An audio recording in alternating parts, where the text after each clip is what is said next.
Students, last class में हम लोगों ने समास की परिभाषा पढ़ी थी, प्रकार पढ़ा था और जिसमें एक समास हमारा अव्ययी भाव है वो भी पढ़ा दिया था, यानी कंप्लीट हो गया था। फिर से देखते हैं समास का मतलब क्या है। समास का मतलब होता है संक्षेप में, संक्षेप मतलब शॉर्ट में। ठीक, इसका प्रकार, समास के जो प्रकार हैं वो 6 प्रकार हैं। कितने प्रकार हैं? 6 प्रकार हैं। पहला जो हमारा है वो है हमारा अव्ययी भाव समास, अव्ययी भाव समास। ठीक, दूसरा जो है हमारा वो है हमारा तत्पुरुष समास, तत्पुरुष समास। तीसरा जो है हमारा वो है द्वंद्व समास। कौन सा समास? द्वंद्व समास। ठीक, चौथा है द्विगु समास, द्विगु, ये वह है द्विगु समास। पांचवा जो है वो हमारा कर्मधारय, कर्मधारय समास। ठीक, कर्मधारय समास। और जो लास्ट है, छठा है, वो है हमारा बहुव्रीहि समास।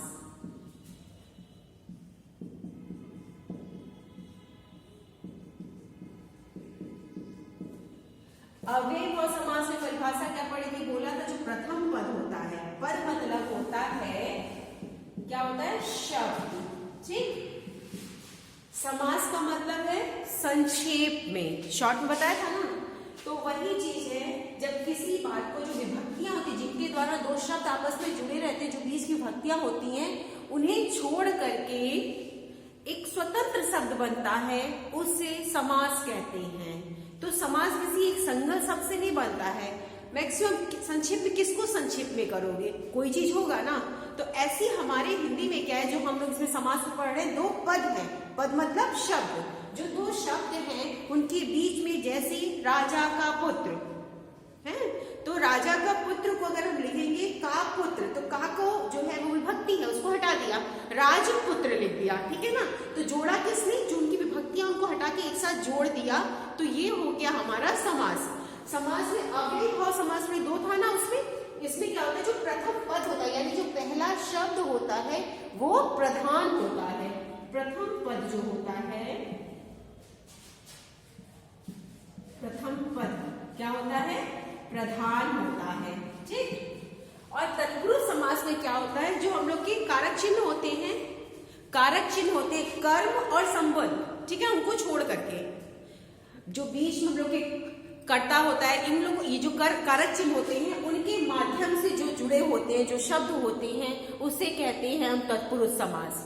तत्पुरुष समास सबसे आसान होता है, जिसमें कर्ता को और संबंध को छोड़ करके, ठीक है ना, संबोधन को छोड़ करके सारे जो हमारे कारक होते हैं उनका प्रयोग होता है, कारक चिन्हों का, उनको हटा करके लिखा जाता है, जो शब्द बनाए जाते हैं वो होता है हमारा तत्पुरुष समास। द्वंद्व समास में क्या होता है, इसमें कारक चिन्हों का हो गया, तत्पुरुष समास में कारक चिन्हों का विलुप्त कर दिया जाता है, प्रयोग हट जाता है, कारक चिन्हों का, कारक चिन्हों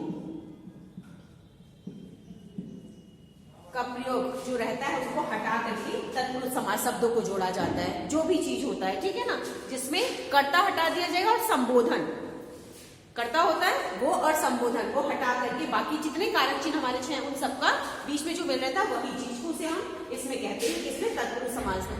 द्वंद्व समास में क्या होता है? द्वंद्व समास सबसे आसान है। द्वंद्व समास में हमारा क्या होता है, हमेशा और हमेशा क्या होता है, जैसे माता और पिता, तो उसमें हम क्या प्रयोग करते हैं, बीच में डैश का प्रयोग करते हैं ना, तो उनको हटा के, जैसे इसमें क्या होता है, और तथा हटा करके शब्द लिखे जाते हैं, जैसे लिखा जाता है माता और पिता को लिखेंगे हम, कैसे लिखेंगे?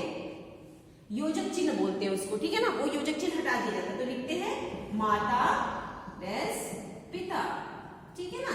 1 और 2, 1 और 2, 1 और 2 और हटा दिया, तो 1 योजक चिन्ह डैश लगाया और 2, 1 2, है ना, ऐसे लिखते हैं ना।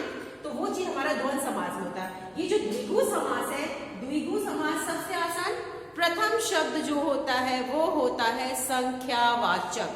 संख्यावाचक मतलब नंबर वाला होता है, 5, 6, 7 जो भी डिजिट का है वो। जैसी 4 राहों का समूह, 4 राहों का समूह।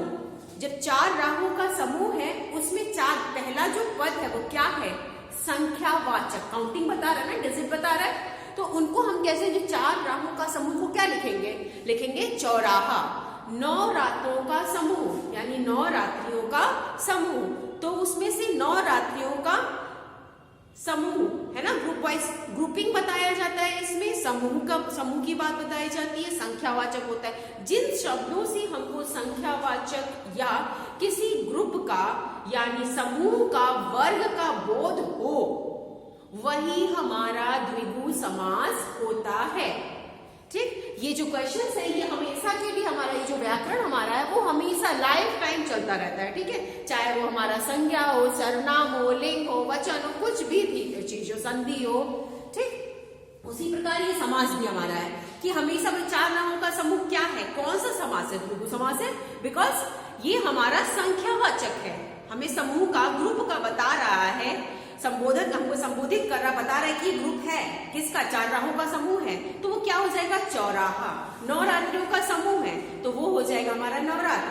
7 दिनों का समूह, सप्ताह बोलते हैं ना, 7 दिनों का समूह सप्ताह, तो ये हमारा हो गया द्विगु समास में। यानी द्विगु समास का जो प्रथम पद होता है, प्रथम पद जो क्या होता है वो होता है हमारा हमेशा संख्यावाचक। ठीक, संख्यावाचक मतलब नंबर, डिजिट का बताता है। दूसरा समूह का बोध कराता है, समूह या वर्ग का बोध कराए, समूह या वर्ग का, ग्रुप का, है ना, वर्ग का बोध, वर्ग का बोध। एक बार अगर ध्यान से इसको समझ लोगे फिर कभी भी हम लोग भूलेंगे नहीं। ठीक है, उसके बाद कर्मधारय। कर्मधारय में क्या होता है, दोनों मिलकर के। ठीक, कर्मधारय में जो हमारा समास है उसमें होता है हमेशा कि जो हमारा दूसरा पद होता है वो प्रधान होता है। कौन सा पद प्रधान होता है, दूसरा पद प्रधान होता है, पहला पद प्रधान नहीं होता है। द्विगु में क्या था, प्रथम पद हमारा संख्यावाचक था, कर्मधारय में दूसरा पद प्रधान होता है। पहले पद से हमें कोई मतलब नहीं, दूसरे पद से ही पता चल जाएगा, जिसका हमें दूसरा पद प्रधान दिखे, मुख्य दिखे, यानी बताए कि क्या इसमें क्वालिटी है, दूसरा वाला पद यानी दूसरा शब्द, पहला नहीं दूसरा, तो वो हमारा कर्मधारय में आ जाएगा। ठीक है, उसी लिए अगर देखा जाए कर्मधारय में उदाहरण हो जाएगा, नीला है जो अंबर, नीला है जो अंबर, अंबर की तरफ बता रहा, अंबर है प्रश्न में, है ना, अंबर जो है वो हमारा मुख्य, तो क्या हो जाएगा नीलांबर, नीलांबर। पीला है जो अंबर, पीतांबर, है ना। तो ये चीज क्या होता है, इसमें क्या होता है, कर्मधारय में दूसरा पद प्रधान होता है, दूसरा पद हमेशा दूसरा पद ही प्रधान होता है, दूसरा पद प्रधान होता है। उदाहरण के लिए देखा जाए, अगर उदाहरण के लिए देखा जाए, नीला है जो अंबर, नीला है जो अंबर, तो क्या हो जाएगा, नीलांबर। नीला है जो अंबर,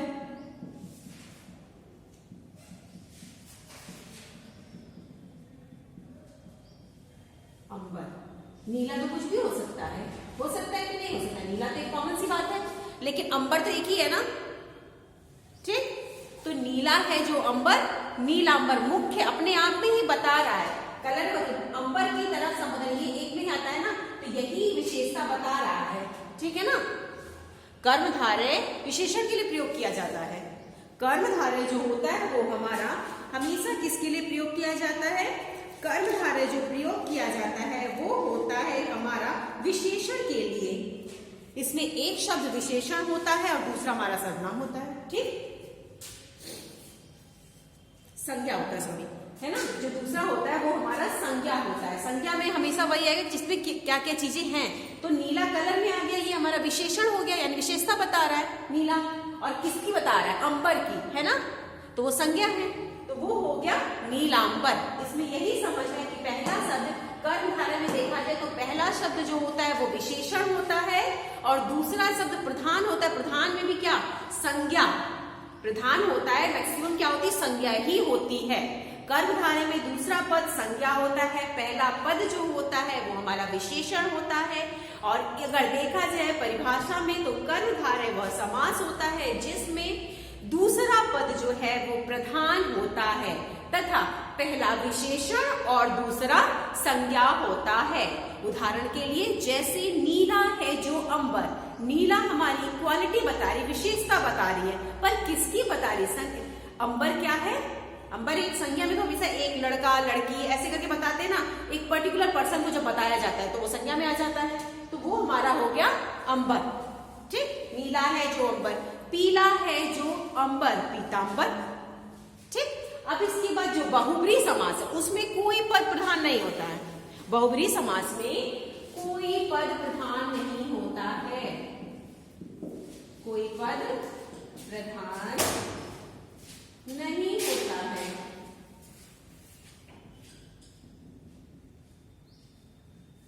कोई पद प्रधान नहीं होता है।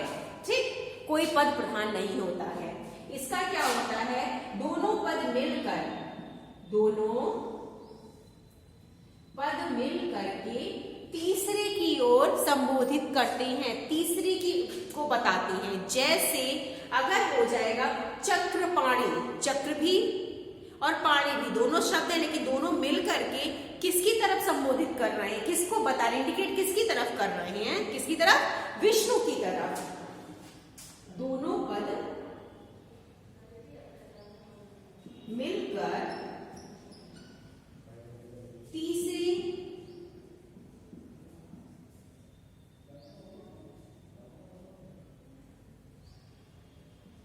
को बताते हैं। ठीक है ना, तीसरे को बता, तीसरे की ओर संबोधित करते हैं, तीसरे को बताते हैं। जैसे दशानन, दस है जिसके आनंद, कौन है दशानन? दशानन रावण, रावण की तरफ संबोधित किया, उधर इंडिकेट किया ना, तो वो चीज हो गया हमारा। उदाहरण के लिए जैसे 10 हैं जिसके आनंद, आनंद मतलब होता है सर, कौन हुआ? रावण। चक्रपाणी, चक्रपाणी जिसके चक्र हो जिसके पाणी में, जिसके हाथ में, चक्रपाणी कौन? विष्णु। ठीक है ना।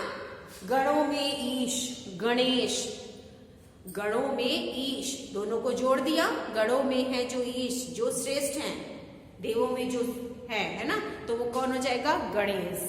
ठीक, सबसे श्रेष्ठ। तो ये सारा हमारा हो गया इसका समास का सबसे आसान और इजी तरीका। बस इतना जानना है समास क्या होता है, उसकी परिभाषा कितनी है, क्या प्रकार है उसके, उन प्रकारों के बारे में फिर से एक बार रिपीट कर दे रही हूं। फिर थोड़े समास जो है वो हम आपको व्हाट्सएप के थ्रू आगे बता देंगे। ठीक है ना। सबसे पहले एक बार देख लो, समास का मतलब होता है संक्षेप में यानी शॉर्ट में, जिसमें जो पदों के बीच की, दो पदों की, दो या दो से अधिक पदों के बीच की विभक्तियां जो होती हैं उनको छोड़कर एक स्वतंत्र शब्द बनता है, नया शब्द बनता है, उसे हम समास कहते हैं या उसे ही समासिक पद कहते हैं। ठीक है ना। जो समास है उसके 6 प्रकार है। पहला हमारा अव्ययी भाव, दूसरा तत्पुरुष, तीसरा हमारा द्वंद्व समास, फिर हमारा द्विगु समास, कर्मधारय और बहुब्रीहि समास। अव्ययी भाव समास में प्रथम पद प्रधान होता है। ठीक। तत्पुरुष समास में कारक चिन्हों का, कर्ता का और संबोधन का चिन्ह हटा करके बाकी जो होता है उन कारक चिन्हों का प्रयोग होता है। कारक चिन्हों को हटा करके दोनों पदों को जोड़ दिया जाता है, वो हमारा तत्पुरुष समास में आ जाता है। द्वंद्व समास में तथा और या, जो 3 शब्द थे इनको हटा के हम योजक चिन्ह का प्रयोग करते हैं। माता और पिता, माता पिता, बीच में डैश लगाते हैं, दो दो, दो और दो, दो या दो, डैश करके लिखते ना, एक और दो, एक दो। ठीक, वो हमारा द्वंद्व समास में। द्विगु समास में प्रथम पद जो होता है वो संख्यावाचक होता है, जिससे हमें समूह या वर्ग का बोध होता है, वो हमारा हो जाता है द्विगु समास। कर्मधारय समास में क्या होता है? दूसरा पद जो है वो हमारा प्रधान होता है। पहला शब्द जो होता है वो विशेषण होता है और दूसरा शब्द हमारा जो होता है वो संज्ञा होता है हमेशा, ठीक है ना। तो वही हमारा इसमें क्या, जो दूसरा पद वो जो संज्ञा है वही प्रधान है और विशेषण, पहला पद विशेषण दूसरा संज्ञा होता है और दोनों मिलकर के शब्द बनाते हैं, वो हमारा कर्मधारय में आता है। बहुव्रीहि समाज में कोई पद प्रधान नहीं होता है, ना पहला पद ना दूसरा पद, पर दोनों पद मिल करके तीसरे की ओर संबोधित करते हैं, तीसरे को बताते हैं। जैसे नीला है जो अंबर, नीलांबर, 10 है जिसकी आनंद, दशानन, यानी 10 है जिसकी आनंद। कौन है दशानन?